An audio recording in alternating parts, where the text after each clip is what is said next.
law enforcement missions, including identifying post-storm response squads, and these are really important missions, and we're happy for that.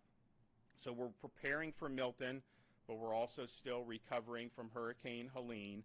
When Hurricane Helene hit, we reactivated the Florida Disaster Fund. We are now accepting donations into the Florida Disaster Fund for both storms, both Helene and for private fund. It's affiliated with the state in terms of disaster, but it's tax deductible donations. We distributed $63 million after Hurricane Ian to help people largely in Southwest Florida. This is something that is really, really important. So I've directed Volunteer Florida to keep the fund activated for Hurricane Milton. I want to thank, there's already been millions raised for Helene. I want to thank Lennar, Wells Fargo, Walmart, and Publix for making really significant donations. And I know there's going to be a lot more that are going to want to do it. To contribute to the Florida Disaster Fund, you can text disaster to 20222, disaster to 20222, or you can visit floridadisasterfund.org. So now we're bearing down to where the storm is going to arrive within the next 24 hours. You still have time to evacuate if you are in an evacuation zone, particularly if you're in Manatee, Sarasota, Charlotte, those areas. I mean, this track can bounce around. On Monday, when the initial evacuations were coming down, particularly in the Tampa Bay area, had a lot of traffic out the storm, potentially bending a little further south. I think a lot of people in Southwest Florida decided to evacuate across the state. And so, so that's that. The roads now are good, but I would just caution the conditions are not great now, and they're likely going to get worse as the day goes on. Of course, we do have a lot of mandatory evacuations in place. If you want to get a hotel, you can go to visitflorida.com/Priceline, Expedia.com/Florida.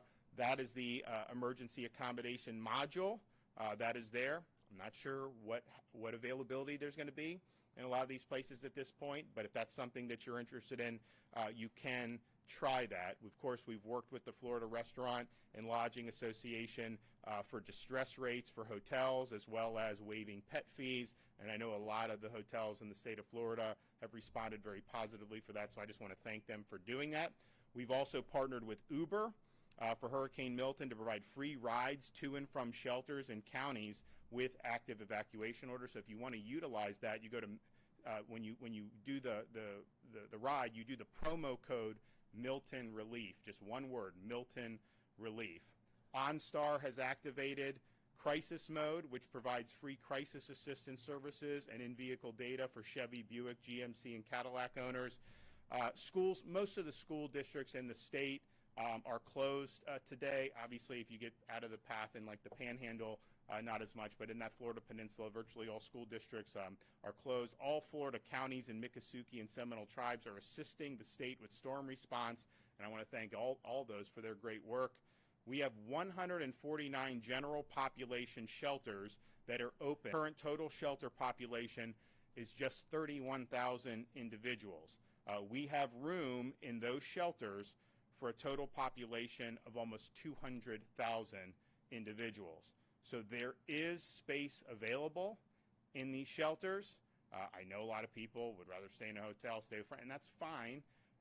But especially now as the storm's getting closer, you may be able to get in your car and drive 10 miles, get to a shelter, ride the storm out, and then be able to go as you see fit, and hopefully you'll be able to get back to your place very quickly.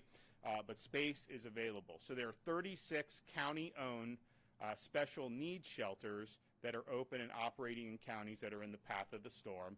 Schools and other facilities are now also being used as supplementary state-supported shelters across the state. The state of Florida has now open 6 state-operated supplemental shelters. These may not ultimately be needed, but you have a lot of people in the evacuation zones. I think most people decided to just leave and find something on their own. We still have a lot of room in the traditional shelters, but out of an abundance of caution, we wanted to open additional options.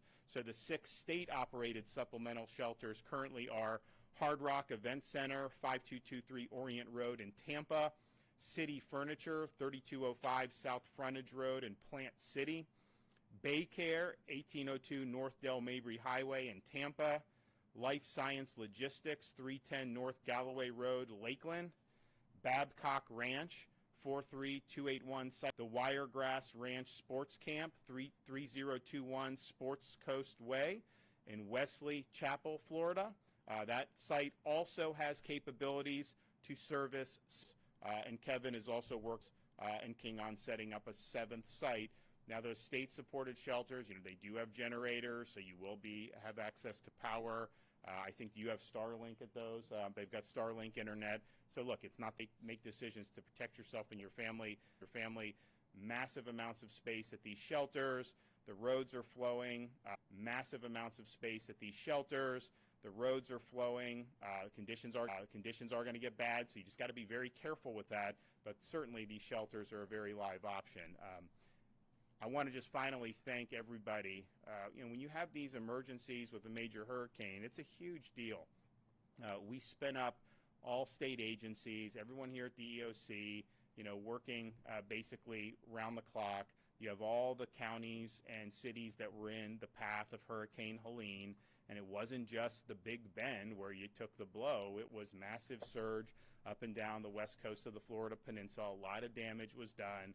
There were thousands of rescue missions that were effectuated immediately after the storm. Huge things done, like fixing the road and SR 786, helping with the bridges. There was so much that was done in the immediate aftermath and is still being done in that.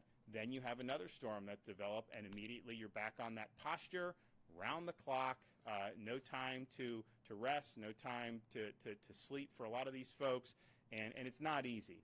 And so I just want to say, on behalf of the state of Florida, thank you for discharging your duties. Thank you.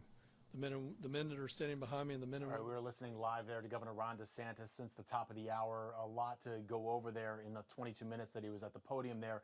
But if we distill some of this down, I think, Caitlin, one of the things, the